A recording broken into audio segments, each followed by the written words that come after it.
Hello, everyone, and welcome to our November Immerse Yourself here at the History of Diving Museum. Thank you for everyone watching at home through Zoom. We have some people in our library, and hello to anyone who is watching this after the fact on YouTube. I do want to thank this month's Immerse Yourself sponsor, HDM members, the Mizzo family. And I do want to talk a little bit about some upcoming events that we have. We have our Jerry Garcia art drawing. It's your chance to win a museum quality print of Jerry Garcia's artwork with a signed certificate. There's more info about getting tickets for that on our website. We are also currently accepting donations of old HDM t-shirts that will be made into a quilt by our member Jane Broke, who I believe is in our Zoom tonight. That quilt will be auctioned off at the end of its completion, and any donors of the shirts will get a free raffle ticket for each shirt. Our upcoming exhibit after Aquanauts to Astronauts ends at the end of the year is going to be Coral Creations, Dive into Art. Student and local artists are going to create some amazing artwork that is inspired by coral conservation and Florida Keys reefs. We are accepting sponsors and donations for that exhibit. Donors will be a part of the exhibit portrait that will go on display alongside that artwork. And the last one I'll talk about is Aquanauts to Astronauts, our exhibit that explores the connection between space and diving. That is going to close at the end of the year, December 31st. So make sure you come down to the museum before that ends. Our next month's Immerse Yourself in December, it's going to be December 20th. This is going to be with HDM board member Mark Sharkey Alexander, and he's going to talk about the last missing WASP, or Women's Air Force Service Pilot. And it's going to be a really interesting history that he's going to go into. So be sure to join us next month for that. And last, we'll talk about this month's Immerse Yourself. Professor Susan Langley, who I have here today. She is going to take us through the fascinating history of the Habbakuk, which was a World War II endeavor to create a battleship made out of ice. She is a state underwater archaeologist, and she is joining us from Maryland. And I want to thank you so much, Professor Langley, for being with us tonight and giving this talk. And without further ado, I am going to pass this off to her, and she is going to start. So Go ahead and take it away. All right. Thank you, everyone, especially those of you coming in person in this. I understand the weather is fairly inclement there. And the rest of you sitting in your track pants with your bottle of wine, well done. Tonight, I'm going to spend a little bit more time talking about the star of our show, Jeffrey Pike, and some of the things he's done and some of the circumstances around the site, because, spoiler alert, there's not a lot left of our site, but I can show it how I found it and what it looks like now. So what do the Titanic, the Bible, and Superman have in common? It is, things are locking up on me. Hang on a minute. We're not, I may have to restart this. I'm not getting, nope, things are not moving forward. Oh, there we go. All right, we got something. Project Habbakuk is the informal name. It was actually known as Operation GE1 when it was started. And it was the brainchild of Jeffrey Nathaniel Joseph Pike. And I'm going to spend a little bit of time here in the next slide because he gets a bad rap a lot of the time. And so he's this nut job. He's this crazy man. He's this mad scientist. He was certainly somewhat eccentric, but a lot of it, and we'll see this through his life, is health related that probably could be addressed now, but couldn't at the time. Largely depression, potentially Addison's disease, but he was people have described him as sort of the last of the Victorian boffins. Well, no, he was university educated. He just sort of went his own way on a lot of things, but a lot of them are still having influence today. So he was not the crazy person that he's often sort of mocked as. Now, just a little bit of background. He was born in 1893. His father was an attorney, a rather, a good attorney, not super famous, but the family did all right. But he died young at 44 of a heart attack, and his wife kind of went off the deep end. They were Jewish, but they weren't really practicing. But she suddenly made the kids all start becoming very conservative and sending, she sent poor Jeffrey off to a military academy with all these special dietary needs and Jewish dress, guaranteed to get him bullied, which he was. He said at 13, he became an atheist. And interesting, probably what a lot of people want to do. He was invited back to speak to a graduating class much, much later, and it was Wellington boarding school, and he went. But he basically said what everybody would like to say sometimes. He just told them how absolutely horrible his experience had been there was and what he really thought of the place. Just a bit interesting. But so he had a hard upbringing. His mother estranged all the children. There were like 4, very difficult woman, and probably had her own mental health issues, which obviously carried over to the kids to a certain extent. Now, he left Cambridge during World War I and decided he wanted to do something for the cause. He spoke German. He was a very smart man, and he convinced the Daily Telegraph, one of the newspapers in London, to send him as a correspondent behind the lines, and he would be kind of a spy, but really it was sort of the behind the lines correspondent, and maybe he could find information that would be of use. Well, he lasted about a week and was captured immediately. This is the only publication he ever made, the only book he ever wrote. He didn't really publish articles. We just have boxes and boxes of his notes. He was not sent, there were not concentration camps at this point. He was sent to this racetrack, which was being used as an internment camp. And he and another chap, there may have been 2 of them, actually escaped. And when he got back, he tried to help other people by printing stories in the paper that had clues, but unfortunately they were so obtuse, no one else could figure it out, could figure out what he'd done. And subsequently, much later, his colleague actually spoke to a newspaper or magazine, told them how they escaped. Well, of course, that meant no one else could do it either. So it was interesting that he had these aims and goals, and to a certain extent he did get into the country, and he did actually record information. Fortunately, not enough to get him, although it was dicey for a bit, not enough to get him shot or anything, but it was touch and go for a little while. As soon as he returned and the war ended, he met and married this woman, Margaret Chubb, and they were the same age. She did not die until 1966. He committed suicide in 1948. And we'll talk about that later. But she is a force to be reckoned with in and of herself. If you know anything about, you may have heard her name. She had a great deal to do in England with reproductive rights, Planned Parenthood, and was very much a mover and shaker in those fields.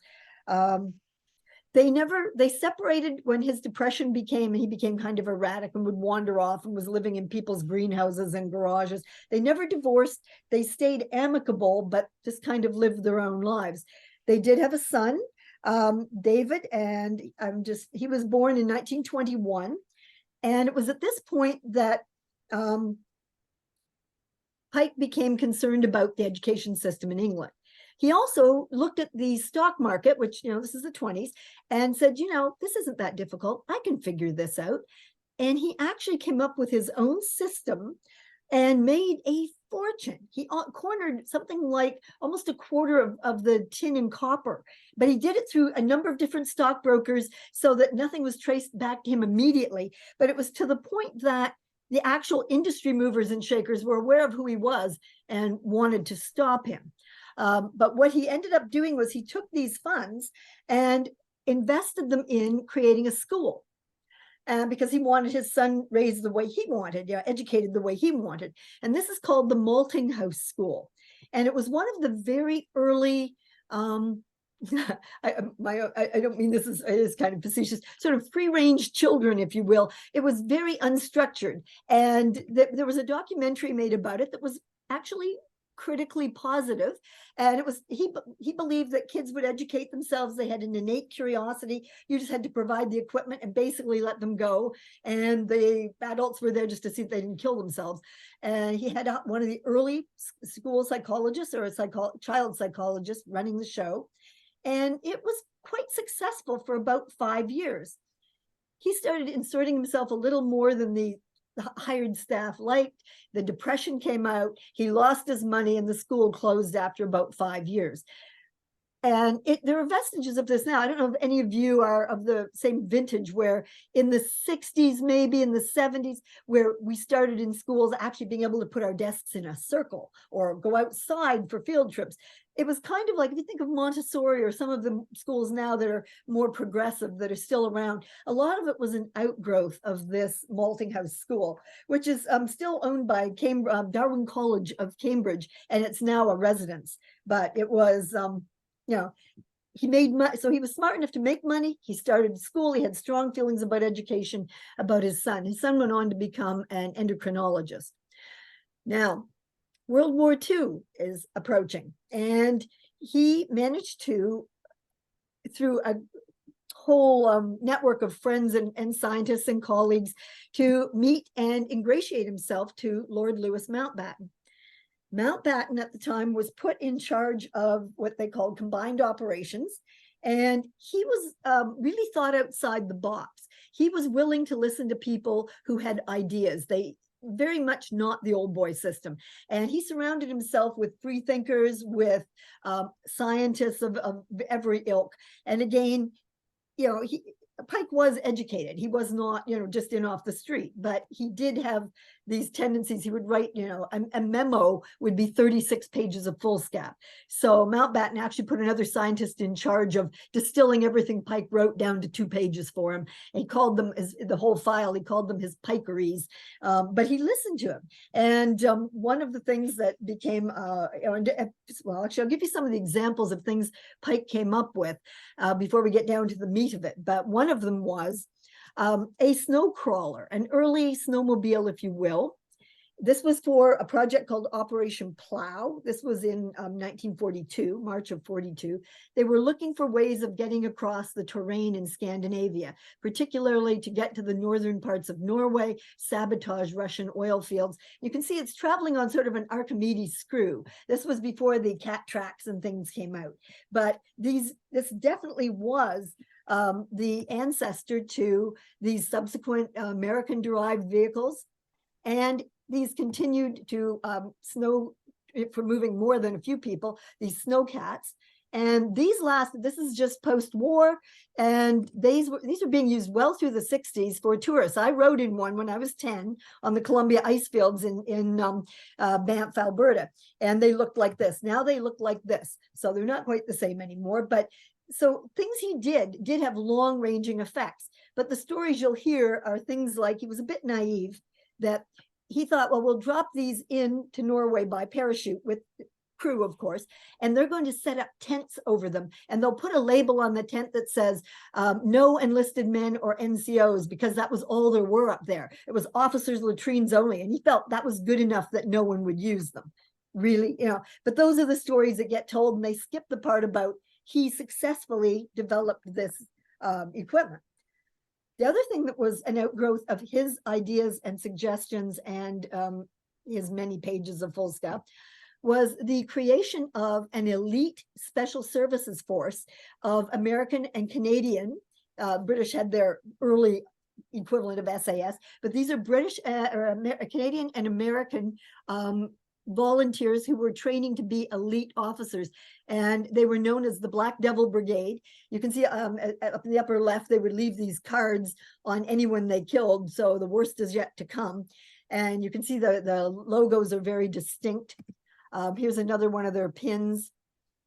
And there were 2 movies made that are based on this, The Devil's Brigade and 1968 and Inglourious Bastards were both based on this. And this was the first special service forces.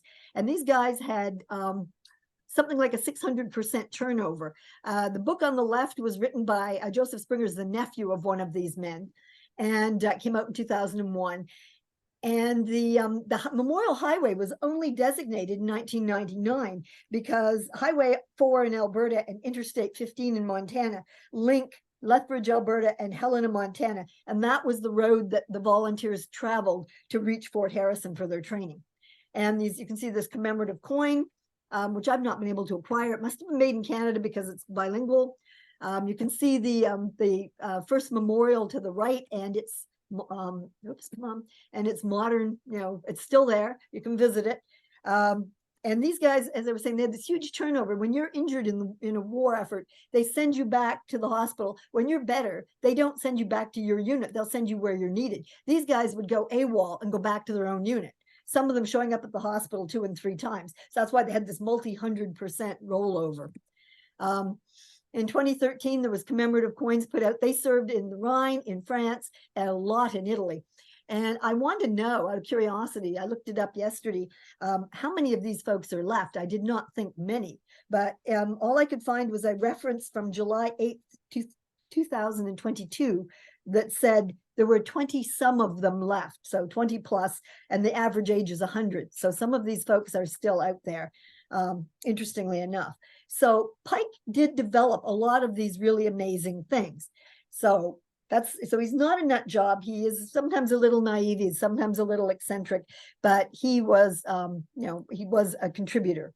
So we'll leave him there for a moment and we'll go to 1912, 15th of April. This is part of our title. The Titanic sinks, not news. Immediately, they start forming an investigative group, and they're called the International Ice Patrol. And they went out to investigate icebergs, and we're going to sink and destroy all the icebergs so they'll never get our ships again. Well, they discovered, and there is a National Geographic article, I didn't put it in here, but they did incendiary bombs, they did torpedoes.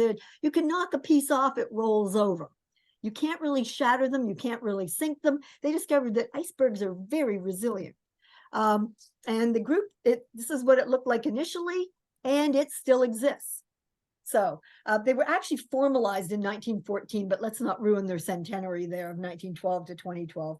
But the group still exists. They still do patrol for icebergs and transfer that information if there's something in the shipping channels, and it's a caution. They go out on the anniversary of the sinking of the Titanic every year and drop a wreath. So still a very active entity, and as you can see from these, it's run by mostly by the U.S. Coast Guard. I'm sure the Canadian Coast Guard is probably involved as well. Interestingly, someone in the comments said, and there's never been another ship sinking due to icebergs. Unfortunately, yes, there was in 2007. The ice-hardened tour ship, the MV Explorer, but that was near Antarctica. But it did hit ice and it did go down. I had friends on board. Everybody got off. It was all good.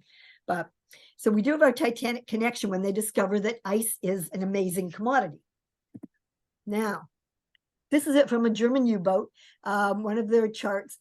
The wolf packs of of U-boats would sit in U-boat alley, sit in the center of the Atlantic and pick off the convoys. And they were very good at it. They took out 278 large warships, over 1,000 small war vessels, not to mention all the cargo. 4.5 million tons of shipping was lost to them. And the problem was to send out aircraft that could patrol around and protect the convoys was not possible at the time. No aircraft could fly across with a payload of bombs, but they did not have the capacity to patrol around. So we will have we'll talk about this and how they rectified it. But what they needed to do was, is there a way to refuel them? Well, we could put aircraft carriers out there of some sort, but they can be sunk. So they were looking for a way to refuel aircraft while they're that couldn't be sunk. Remember ice? Oh yes. Jeffrey Pike came up with this idea that they could use an iceberg, a flat iceberg, to build a refueling depot. They couldn't sink it, so it doesn't really matter how you do this. Problem was, of course, he believed that the Arctic was one flat ice sheet, as did Winston Churchill, because he keeps talking about we'll go and cut out a lozenge of ice and tow it down into the middle of the Atlantic. And there are places where there's one of Churchill's comments and using it as a stepping stone. And he also says, even if only used as refueling depot. Well, he started getting ideas about using them as landing craft. And if they can't be sunk, maybe we can get them through Gibraltar where the U-boats sit and get them into the Mediterranean. Because they were, of course, he and Eisenhower were squabbling about whether they should invade Italy or after North Africa or Europe, and ultimately did both, of course. But he kept talking about cutting out this lozenge of ice. And yes, there are large flat areas where this might be possible. Mostly it looks like the background where it's all rough and chunky and full of crevasses and things, but that you could possibly do this. But you all know icebergs. Sometimes they look like this, and you can sort of see the shadows there. If you've got 10% above, you've got 90% below. And you need at least 50 feet of freeboard to launch an aircraft. So if you've got 50 feet above the surface, you've got almost 500 feet below. This is not going to make a good landing craft. This is not going to get through the Straits of Gibraltar, etc. So they were, well, could we hollow them out and make them just ice ships? We'll make them like conventional ships. Well, then you lose the inherent strength of the ice. So there became a mission to, can we figure out a way to do this? These are some of the players, part of Churchill's group, and Perutz in the top, and Bernal. Bernal was actually next door neighbors to Pike, and they actually, I'll put this up too because it shows them when they're a little bit older as well. They were glaciologists, so they were studying this, and they assigned it to all over the place. The University of Winnipeg was working on this, the Montreal Engineering Company, which is still operating as Monenco, all these different colleges. Herman Mark in the lower left actually came up with a solution in March of 1943, where a slurry of white spruce, about 10% white spruce pulp in ice and frozen, becomes almost like solid wood. You can turn it on a lathe, you can saw it, you can hammer it, and it resists melting. And he nicknamed it Pikecrete, like concrete, only for pipe, Pikecrete. So they came up, we have a solution. We have a way that we can make a standard vessel using reinforced ice and they tested it. Now, it would have to be 40 feet thick. So these are massive vessels, but a torpedo only made a 4-foot dent in it, and you could fix that at sea. You could repair it. So this became one of the studies. Of all of these people, C.J. Mackenzie was the head of the National Research Council in Canada. So he's overseeing all the operations in Canada on this, many of which took place out in Alberta, which is where we're going to spend our time looking at the model. William Cook in the lower right, unfortunately, I couldn't find a photo, just this drawing. He was the only person I had the chance to meet. I didn't know the others were even alive. I unfortunately could have maybe met Perutz. And I felt like Alice's Restaurant. I showed up in his office, earnest grad student, with my circles and 8x10 color glossies with the circles and arrows and paragraph on the back of each one. And he said, "I'm completely blind." So I was like, even if I wrote really, really big, but he was very helpful and very pleasant, and left me with a nice German man who to have lunch with. Turned out it was the Nobel Prize winner, whose name just left me this moment. It'll come back. But it was very interesting anyway, visiting him. And what he developed was what's known as the jacket system of refrigeration. He came up with the idea, and again, remember this is World War II, of putting what would be like a rib cage of piping around the inside of ships' hulls to make them refrigerator units to take perishables to the theater of war or to our beleaguered allies. And that was sort of his contribution to the project. Our Bible connection is here. Behold ye, and we'll skip the heathen part, but behold ye and wonder marvelously, for I will work a work in your days, which you will not believe, though it be told you. This was going to be ice as the wonder weapon to win the war. And you'll notice Habbakuk has 1 B and 2 Ks. The ship is often spelt with 2 Bs and 1 K. Some people say, well, they're just trying not to be blasphemous. No, Pike's secretary just misspelled it. It got into the record that way, and that's how it stayed. But Habbakuk is an Old Testament prophet. It's a very short book. If you want to read it yourself, it's very short. But this was the idea that it was going to be the wonder weapon. This is for comparison. There's a regular warship on top, and I can't remember what kind.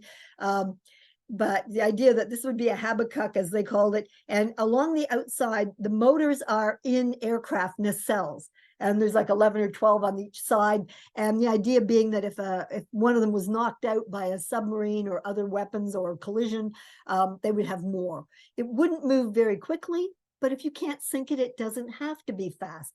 These motors were more just to steer it, really, than to make haste anywhere. This is the most detailed drawing we have of what they thought it would be. Although when I went to the Canadian Archives, up to the National Research Council's archives, and found, with the help of one of their long gone now, I'm afraid, archivists, a 2-drawer filing cabinet full of everything about Habbakuk, which has since been misplaced or lost, or someone took it home and isn't telling. But they were up to a Habbakuk 3D by the end of the war. But this gives you an outline of what it would look like. You can see in the upper right, I think my mouse will work here. This is Cook's jacket system here, and you can see there's all kinds of venting. I'll give you close-ups of these, but this is the 40 feet of pykrete. You can see they've got aircraft in here. They've got, it's gone from just being a refueling depot now to being a full-scale aircraft carrier with residences. One of the versions had the aircraft being lowered in vertically, which would be very bad. The motor, the oil would all run. So now they're having them, you know, craned up and down from the sides. But this is the this came out, as I said, in the London Illustrated News. I've got the full-size poster, but this is as close as they think it was actually going to be at the end of the day if they were built. Here's a close-up so you can see it talks about the deck insulation, the pykrete hull. Again, these are 40 feet thick. Some of the other interior outer insulation here, the piping running through it. They believed they could, you know, refreeze any damage while they were still at sea so that it would be virtually unsinkable. And being this broad, it's very stable. It's not going to turn as it melts. They've got it 200 feet high, 300 feet across. And the different versions, one was 1,500 feet long, one was 2,000. The model was 30 feet wide and 20 feet high at its, but it was only 60 feet long. They never did a full 1/10 scale model. This was one from another magazine. It was a little harder to look at. It was the first one I found, as you can see from the fold. So it wasn't nearly as useful as the other drawing I just showed you. But as I said, they were building models and testing ice. Billingsgate Fish Market in London was testing pykrete, the old Billingsgate, not the current one. And they were, as I said, working at universities and labs across the country. But we're going to look out here in Jasper National Park in Alberta. That's it was a railhead. It was where they were training the American skiing paratroopers, the guys who, you know, where the Olympics based on, you ski like mad and shoot things. That's where they were learning.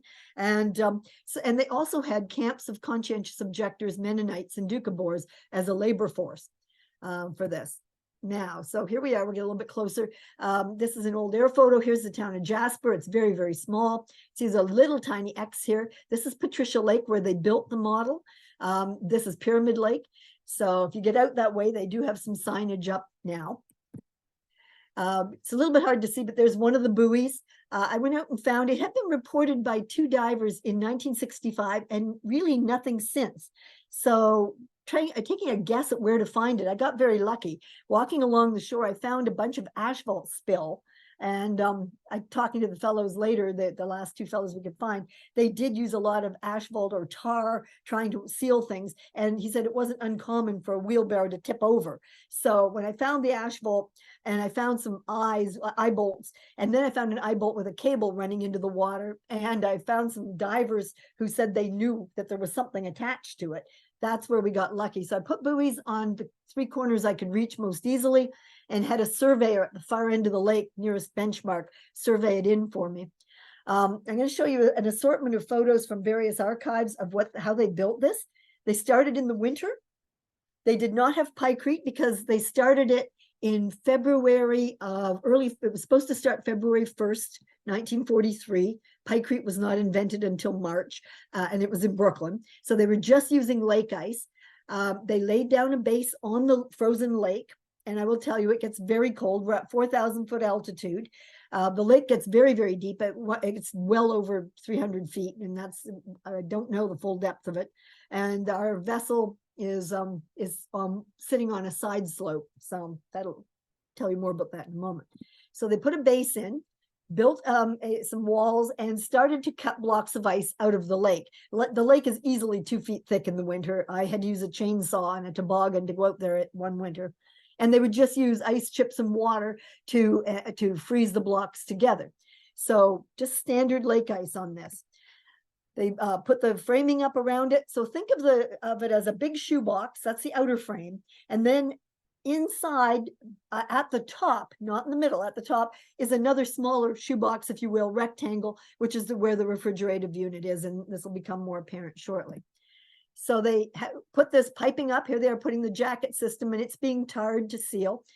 It was supposed to run with brine, salt water, because of course you can get salt water well below 32 before it freezes. And they felt that that was desirable, but the piping arrived so damaged it wouldn't hold water. So they had to use just cold air and circulate cold air in it. Sorry, some of these are a little grainy, and that's just because the way they came up from the archives, but you can see they're still laying in pipes across the bottom. Now, this was a little harder to see, but what they did is as they got the walls up and as they started to put blocks, layers and layers of blocks of ice in there, all the way to the top, and here's our refrigeration unit sitting in at the top. It doesn't go right to the bottom. It's like one giant, newspaper described it as the mother of all ice cubes, with piping around the outside, this peripheral wall, and then this little refrigeration unit sitting in the center of it. But it started to buckle on the bottom because the weight. So they had to cut it loose on the sides and it sank. So this is actually floating in the lake, sort of seeking its own level here. So a lot of it is already under the surface of the ice while they're working on this. Here they are using ramp systems and pulleys to bring the blocks up as they fill it.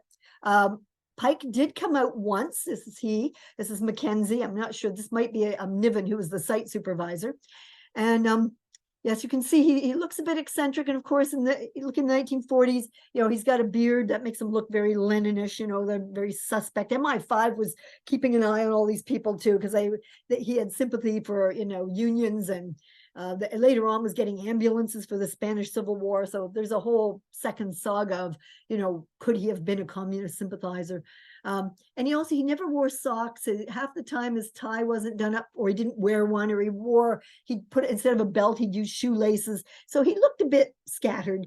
And if he was thinking about something like on the train and they wanted his ticket, he would just hand them whatever he had in his hand, an envelope, secret documents, whatever. So they had to kind of put a keeper with him. And that's, again, it feeds that crazy scientist reputation he was developing. But often it was just, it may have been some of his health issues. It may also have been that he was just thinking of other things. Here's the refrigerator unit. Now you can see the outer shell. You can see this, the piping. Now the refrigerative unit had a double wall system, and they put a catwalk over this, and there were little manholes to look through. There were venting on the sides to put fans in. So this is where all the equipment would be to keep it frozen. So this is, you can see where the guys are standing. There would be another 10 feet of ice below them. So it was level with the top, but the rest of it was one giant block of ice. So all this piping would come in from one part of the double wall, go underneath, come up, and come into the other part of the double wall. So if it left from the outside, it would come to the inside, be circulated through here and pumped out again. So again, it was all this jacket system that Cook had developed. So you can see again, this is Niven, pardon me. He was the site supervisor. He did not get along at all with Major Wood, who was the military superintendent of the park, because there was so much military activity. And the two of them spent their time writing tattletale letters back to Mackenzie in Ottawa, complaining about each other and doing things like Niven would play the bagpipes outside Wood's windows at midnight or at the crack of dawn, things like that. Yeah, it's very mature. This article, it shows the outside was coated in insul board, which you can imagine, and then tarred over to make it airtight, as well as, it didn't have to be watertight, but I guess it did because there was ice out here. This ran in a newspaper, and someone wrote into the paper and said that was her grandfather, but the newspaper didn't keep anything about it. I kept saying, can you put me in touch with these people? But we're not able to. So I felt really badly, but it'd be interesting to know who these people were and get their story. But the other thing that was interesting is I told you there was no picrete used in this, but before I knew that, when I was diving on the site, I found a lot of wood shavings, and when they were sampled, it was white spruce. And I'm like, oh my God, they did use picrete. And it turned out, no, they had gone to the local sawmill and picked up whatever wood shavings they could find to put over the top of the ice before they roofed it, and also put down sisal craft blankets. And you can think sisal is like, it's almost like the coconut coir, the mats you have as outdoor mats, that sort of bristly stuff, blankets made of that was just insulation. There were also 2 trainloads of vermiculite delivered to the site. And when I interviewed a couple of the men who'd worked there, I said, what was it for? And they said, none of us knew how to make asphalt. We didn't know what it was for. We just mixed it in with everything and thought we were making asphalt. We have no idea why they sent it. We don't know what we were supposed to do with it. So, and of course it melted into the asphalt, so we never did find traces of that either. Here they are getting up near the top. And yeah, so it was supposed to be this big secret, but apparently everybody, it's a small town. Everybody in town came out for a visit. Everybody'd sit around, and you can see there's one of the Mounties in dress uniform came out. And these are all the conscientious objectors, most of whom said they had a very good war. They ate well, they stayed in nice tents. We did ask them, you know, someone else had asked them, they said, how do you feel about now, knowing that you were working on this? Like, did they tell you what it was? And they said, no, we called it Noah's Ark. But they said, how do you feel about, you know, that you were working on something that could contribute to the war effort when you weren't supposed to? And they said, do you know how many years? These are very cool guys. They said, you know how long it's been? Like, we're not going to get angry retroactively. We might have been angry at the time if we'd known that. But they said, you know, oh, well, you know. So here they are. We can see these big fan units put in the walls. These holes were still there, and I was able to get in one. And I'll show you an image shooting up toward the catwalk in the double walling. And there it is in the winter. They roofed it. The various stories that went around, you know, it was an ice house. It was going to be a boat house in the summer. And here's an image of it in the summer floating. But it it was like the whispering game, you know, what it was really supposed to be for, but none of them actually knew. So it was proven that, yes, it was possible to do this. Wasn't really something feasible. They determined they could probably build a full-size Habbakuk for about half the cost of a conventional carrier, but Churchill wanted 100 of them within a year, and that just wasn't going to happen. They just could not do it physically. This is, again, we're getting into now April, May of 1943. Here's some of the drawings I found of this, so you can see this a little bit better. This is that outer shoebox, the housing. This is the refrigeration unit, so you can see all of this is ice. And this just shows the placement of the piping and how it ran underneath and around the ends. So it was like a rib cage, and there were ducts below and above to keep it functioning. And sort of a close-up of how the fans were placed, and you can see the double walling on it in here particularly. So another deed cross section of the refrigeration unit with this is the unit here, showing it there fitting in here. This is the big block of ice and all the piping around the outer edges. That's I crawled in between the walls and was able to shoot up to sort of, this is in about 1985 roughly, getting some photos in there. And now they were going to build the full-size ones out in Corner Brook, Newfoundland, and they had land set up, and but when they started looking at this, they're like, it would tie up about 2,000 people working full-time. They could probably make a couple of them. They weren't going to be able to make full-sized ones in time for what, you know, for Churchill to have a fleet of 100, which is what he wanted. So while they had the place and they had the land, here's an image from Gibraltar where they were saying, well, could we make something over there? And just to give you an image, they show two different versions here. Habbakuk 1 at 1,500 feet, Habbakuk 2, if it would be about 2,000. And as I say, by the end of it, they were looking at 3D trimaran hulls, all kinds of things. But just they were speculating, could they build them elsewhere instead of Gibraltar, or instead of Newfoundland? The problem is the amount of piping it's going to tie up that they could use for ships and aircraft, all the wood pulp that they need for paper and other uses, and all the man hours, and they wouldn't be able to meet Churchill's needs. So he was not going to be happy about this. But it became apparent they couldn't do it. However, there is a workaround. If you need something that you can put refueling depots on that can't be sunk, you set up air bases in Iceland and the Azores, which they did. If you need a better aircraft, you develop the VEL Liberator, which did have the capabilities of going out and patrolling with the convoys. And the third development that helped make these not worth bringing to fruition was the development of centimetric radar to look for U-boats. Interesting story that someone developed it independently in Ottawa, went to the Department of Defense and said, look what I made. I want to give this to the war effort. And of course, they arrested him. How did you know this? How did you get this? You know, and it wasn't the first time. We'll address that again in a few minutes. So Mackenzie was with Mountbatten, when they went to tell Churchill he wasn't going to get his 100 boats, and he did not take it well. And you can imagine Churchill bluffing and blustering. And Mackenzie said it's a good thing Mountbatten's a very agile fencer, because he had to dance around and parry and riposte to Churchill to keep him happy. And they finally decided that Churchill was mollified by the idea that if it wasn't going to work and they had this workaround, he would give it to the Americans for use in the Pacific. The Americans did not really want it, but they said, yeah, okay, we'll keep peace, we'll take it, with the provision that we don't get Pike with it. Needless to say, Pike was not happy because it was his brainchild, but they said, no, he's crazy, we don't want him. It's not true, but and interestingly enough, floating islands were kind of used in the D-Day invasions with the Mulberry harbors that they did use. So we'll finish off with Pike here. I did say he committed suicide in 1948. He had been suffering depression, severe depression, in bouts. He actually knew when it was coming on. He would start humming so his secretary would avoid him. And some people said maybe he had temporal lobe epilepsy, which one of the symptoms of which is that hypergraphia, where you write and write and write, and that's what he would do, these 37-page memos. He was also obsessive compulsive, and that's another symptom of temporal lobe epilepsy. And he commented himself, I felt as epileptics must do when they're about to have an attack, a condition of general tenseness. So he may have recognized that. Other people have speculated he may have had Addison's disease, a symptom of which is depression. Much of this may have been treatable, but at the time it wasn't really even recognized. And sadly, his son, was an adult at this point. He was 27. He was an endocrinologist, and yet it wasn't in the medical realm at the time.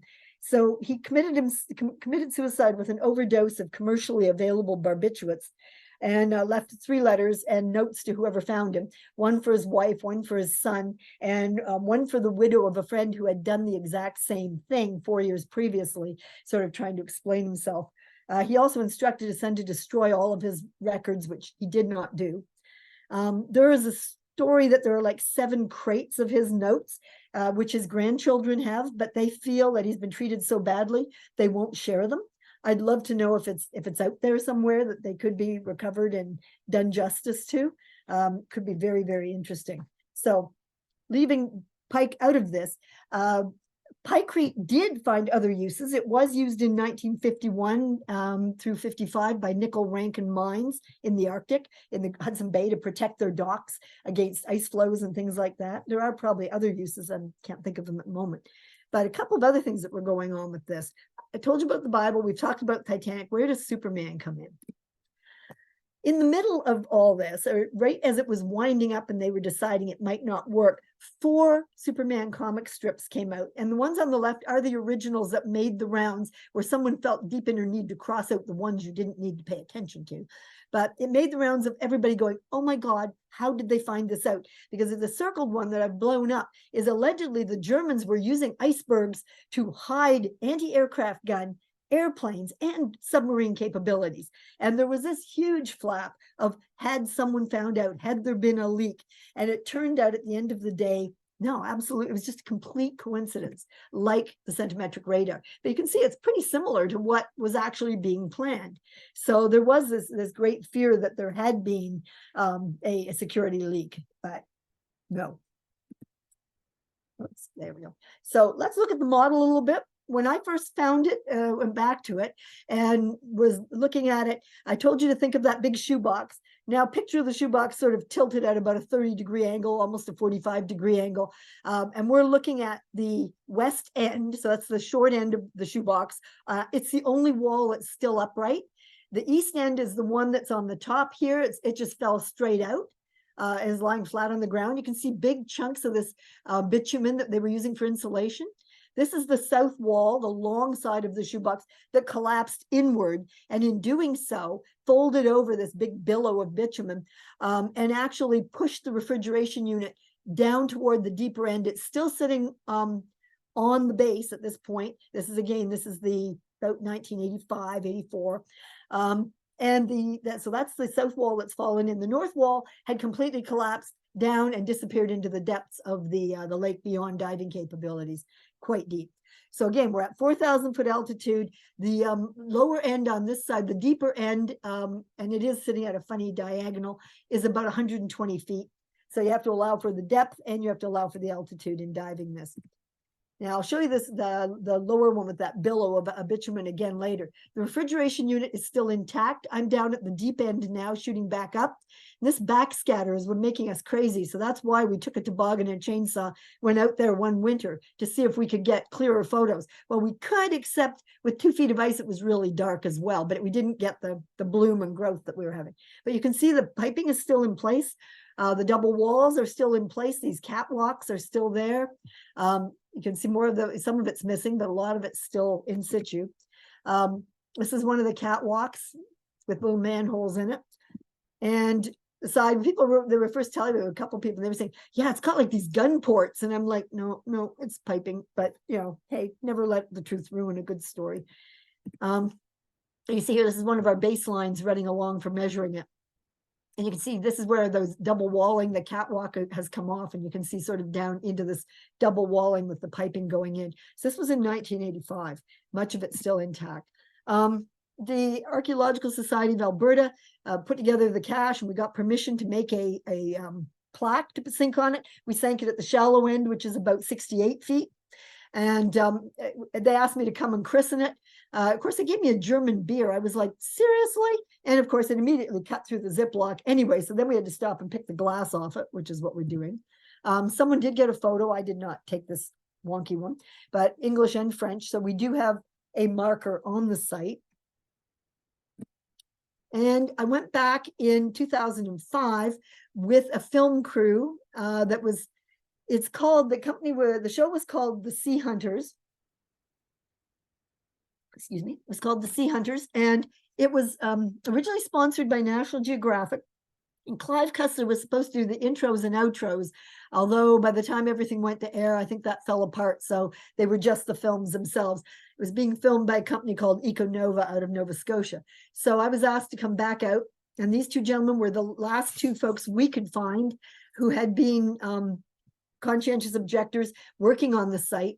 And so we were going through books, and they brought their photos, and we were having big discussion with them, and they were really, really helpful. We took a live cam down, we had them watch the TV, and we took the cable down. Oops, sorry, pardon me, back up. And they were actually looking at the screen, and they were the ones telling us the measurements. And they're saying, oh yeah, those are going to be like 2 by this, by that. And they were dead on everything they told us. And that's why we were able to ask about the vermiculite and all these things, and whether there really was any picrete, and they were able to explain about the ash vault. The episode is called Ship of Ice. You can find it. I found it online. I had a DVD of it, but they made me pay for it to buy it online. But you can find it under The Sea Hunters, and it's season 5, episode 7.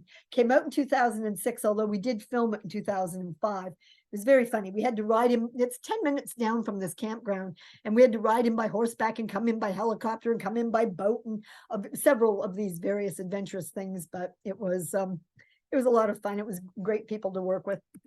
So this is what it looked like when I first got them. One of the eye bolts I found and said, okay, we must be somewhere near this.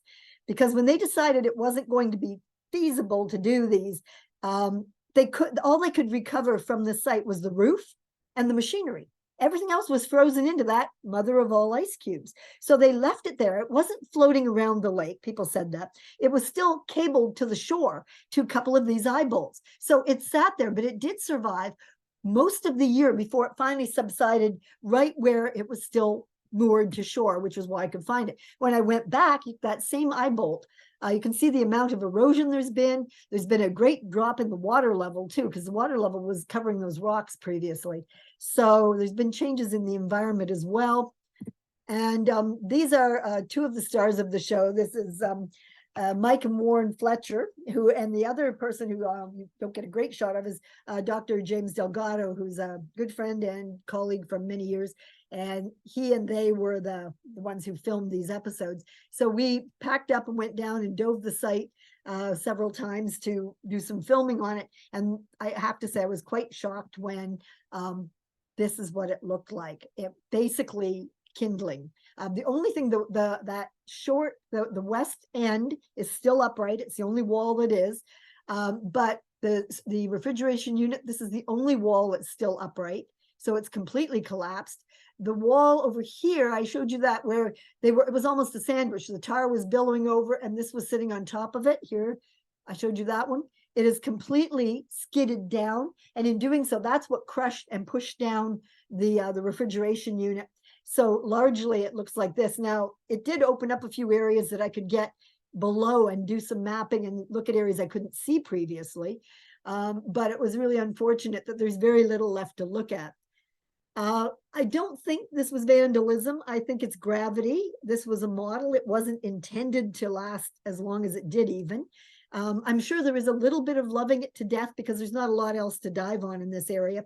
But for this level of sliding, it's just, time is taking its toll, and it was collapsing, and it's at a fairly steep slope. It's collapsing downhill.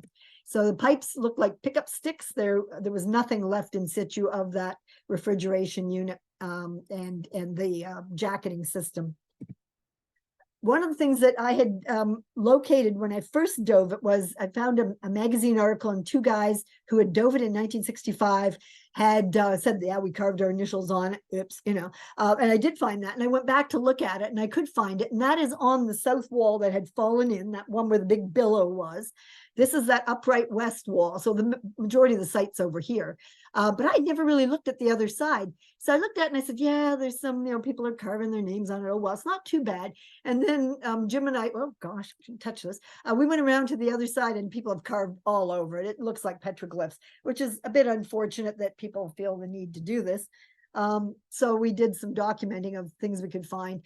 But yeah, it's unfortunate. So there is vandalism. I don't think it's responsible for the preponderance of damage to the site. That's just age and gravity. But yeah, please don't write your name on things, the last time I was out there was 2008, and U-Haul had decided we would be one of their super graphics, and so they set this one up, and we all got to sign it. And one of the guests who showed up told me that her father was the guy in 1965, one of the guys who carved his initials. And I said, I'd love to meet him. And she said, unfortunately, he had severe dementia and the other fellow had passed away. So at least I got to talk to his daughter. And so here's a close-up of it. If you want to, you can just Google. They have a whole series of these, and you see it around the States too. I still see it periodically, which is a bit surprising considering 2008 till now. And I did send them some material to help with their drawings, and they did put things out there that I was telling them not to, but these things happen. But there is a lot more information on their website about it. And so it's quite a decent little project. And of course, you got to get the t-shirt. And I've been trying to get to the book for ages. I've got 4 cases of documents in my kitchen. I thought if I put them right in the middle and I had to walk around them every day, I'd get down to it. But no, I've learned to walk around them and use them as a table. So I can't wait to retire and finish writing the book up. There is a very good book out right now by a fellow named Henry Hemming, 2 M's, Hemming. Don't be silly like me. I thought he was just a prolific author, and I bought one called Churchill's Iceman, and I bought one, The Ingenious Mr. Pike. They are the same book. It's the UK title and the American title. So if you do take it out of the library, one is as good as the other. British one seems to have 52 more pages, but maybe that's a font size. I'll have to look. There is an earlier book that I was very sad to find out that the author, I thought he was long dead because it came out in the 50s. He didn't die till 2003 and lived in Texas. I could have tracked him down. I moved here in 94. And he wrote Pike, the Unknown Genius. And it was a very interesting book as well. And those are sort of the key sources. Hemmings does have a few errors in it, but nothing severe. And it covers a lot more of Pike's life and a lot more of the politics. I only looked at it for what related directly to Habbakuk as such. So I have a lot of people who helped out with this. And as I say, this was part of my dissertation. So that tells you how long I've been walking around boxes and papers and things. So I need to, and packages of actual photos with film and things like that. So I need to get myself together and get this written up. So there are a few things I've done, podcasts and things like that. I did a children's magazine in French a while ago. So there's a lot of, when I looked online to look up a couple things, I'm astounded at how much is out there now. It's really caught the public imagination. So I will end there, and I'm happy to answer any questions. I'm sorry I ran a bit long, but it's kind of a cool story and so bizarre. So I will turn it back over to you, Julia. For questions, I do want to thank you again, Professor Langley, so much for doing this. It was a really fascinating topic, and I hope everyone enjoyed listening and hopefully learning something new they didn't know before. As a thank you for being our November Immerse Yourself speaker, we are going to send you a year-long membership to visit the museum down here in the Florida Keys, 362 days a year. So if you ever do make it down to the Keys, you are welcome here for free, and you will have a membership. And I wanted to thank everyone who attended on Zoom and everyone who's watching on YouTube later, and thank you again. I did not put my email. If anyone has a question, that is burning and you wake up at 3 in the morning and absolutely have to ask, you can email me at susan.langley, it's spelled like the Air Force Base, Langley, at maryland.gov. And I will do my best to answer it for you. All right. Thank you everyone for coming, and we'll see you in December for our next Immerse Yourself.